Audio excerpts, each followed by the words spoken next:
ஹாய்ங்க, எல்லோரும் எப்படி இருக்கீங்க? நாங்கள் நல்லாயிருக்கோம். நீங்கள் நல்லா இருப்பீங்கிற நம்பிக்கையோட இன்றைக்கான வீடியோக்குள்ளே போகலாம். என்ன வீடியோன்னு பார்த்தீங்கன்னா, நெய் தீபம் வீட்டிலே எப்படி பண்ணுறதுன்னு சொல்கிறேன். அதுக்கு இதுதான் தேவையான பொருட்கள். இப்போது அடுப்பில் ஒரு பேன் வச்சுக்கோங்க. பேன் வச்சு இது வந்து தேன் மிளகு, இது நாட்டு மருந்து கடைகளில் கிடைக்கும். இதிலேருந்து ஒரு 30% அளவுக்கு இதில் சேர்த்து மெல்ட் பண்ணிக்கோங்க. இது மெல்ட் ஆனதுக்கப்புறமே நெய் வந்து ஒரு 70% சேர்த்துக்கோங்க.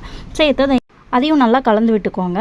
அது ஆல்ரெடி தேன் மிளகு ஹீட் ஆனதுனால சீக்கிரம் மெல்ட் ஆகிடும். ஆனதுக்கப்புறம் அதை நல்லா ஆற வச்சுக்கோங்க. லைட்டாக விரல் பொறுக்கிற சூடு இருக்கும்போதே அதை வந்து இந்த மாதிரி ஒரு மோல்டில் நெல்லித்திரி வச்சுருக்கேன் நான். நீங்கள் எந்த திரி வேணாலும் வச்சுக்கலாம். வச்சு அதை இது கூட சேர்த்து ஒரு 10 மினிட்ஸ் இல்லைனா 15 மினிட்ஸ் விட்டிங்கன்னா அது சீக்கிரமே தீபம் ரெடி ஆகிடும். ஆனதுக்கப்புறமே அதை டீமோல்ட் பண்ணிக்கலாம். இந்த மாதிரி ரெடி ஆனதுக்கப்புறம் அதை டீமோல்ட் பண்ணி நம்ம பாக்ஸில் போட்டு ஸ்டோர் பண்ணி 1 மந்த் கூட வச்சுக்கலாம். இது சூப்பராக இருக்கும். கண்டிப்பாக ட்ரை பண்ணி பாருங்கள். அதுக்கு முன்னாடி இதான் சேனலில் ஃபஸ்ட் டைம் பார்க்குறீங்கன்னா ப்ளீஸ் சப்ஸ்கிரைப் பண்ணி சப்போர்ட் பண்ணுங்கள். தேங்க்யூ. பாய்.